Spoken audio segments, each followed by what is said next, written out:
खाटू श्याम मंदिर सीकर राजस्थान में स्थित है। खाटू श्याम का इतिहास बहुत प्राचीन है। आज से लगभग 1000 वर्ष पूर्व में इस मंदिर का निर्माण हुआ था।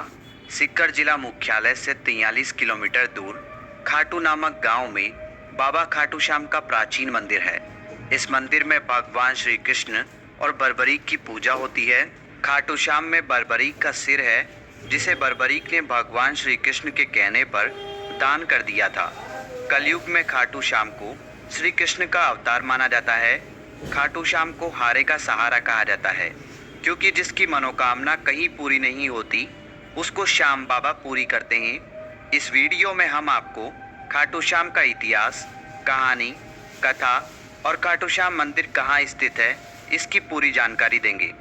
खाटू श्याम का इतिहास महाभारत काल से है।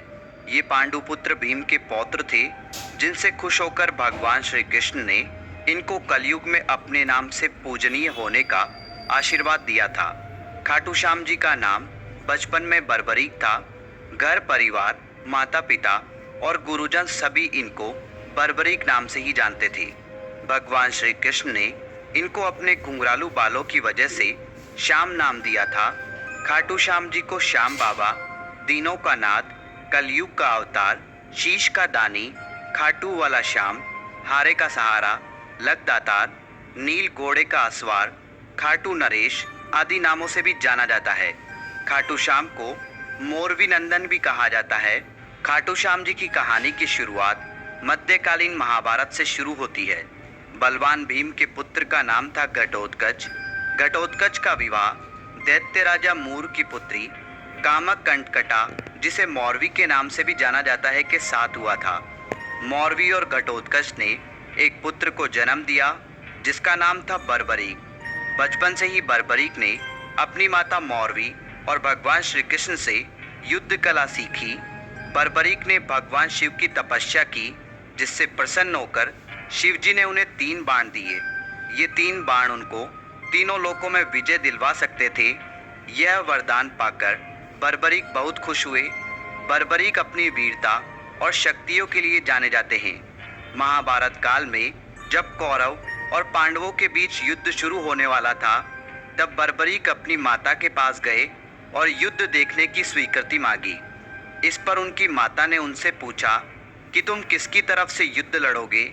इस पर बर्बरीक ने जवाब दिया, जो हारेगा मैं उसकी तरफ से युद्ध लड़ूंगा। माता से आज्ञा मिलने के बाद बर्बरीक महाभारत का युद्ध देखने के लिए निकल पड़े।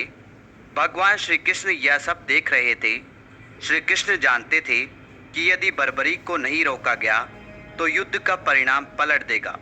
रास्ते में जाते हुए बर्बरीक को श्री कृष्ण ने ब्राह्मण का रूप धारण करके रोका और पूछा, हे बालक, तुम अकेले यह 3 बाण लेकर कहाँ जा रहे हो? तब बर्बरीक ने जवाब दिया कि मैं महाभारत का युद्ध देखने जा रहा हूँ और इस युद्ध में जो हारेगा मैं उसका साथ दूंगा। उपहास पूर्वक श्री कृष्ण ने कहा, सिर्फ 3 बाण के सहारे युद्ध लड़ने जा रहे हो? इनसे तो 3 सैनिक भी नहीं मरेंगे। यह सुनकर बर्बरीक बोल पड़े, हे ब्राह्मण, यह कोई साधारण बाण नहीं है। यह बाण मेरे आराध्य महाप्रभु शिव जी ने मुझे दिए हैं। 3 बाण तो क्या, सिर्फ एक बाण एक पल में युद्ध को खत्म कर देगा। हालांकि यह बात श्री कृष्ण पहले से जानते थे। बर्बरीक को रोकने के लिए श्री कृष्ण ने उनकी परीक्षा ली। श्री कृष्ण ने कहा, हे बालक, इस पीपल के पेड़ के पत्तों को भेद कर दिखाओ।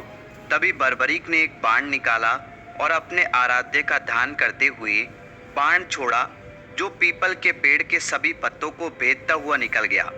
बर्बरीक ने ब्राह्मण से पूछा, आप कौन हो और मुझसे क्या चाहते हो? इस पर उस ब्राह्मण ने जवाब दिया कि मुझे दान चाहिए, क्या तुम दे सकते हो? बर्बरीक ने कहा, मांगो, आपको क्या चाहिए? तब ब्राह्मण ने उनका शीश दान में मांग लिया।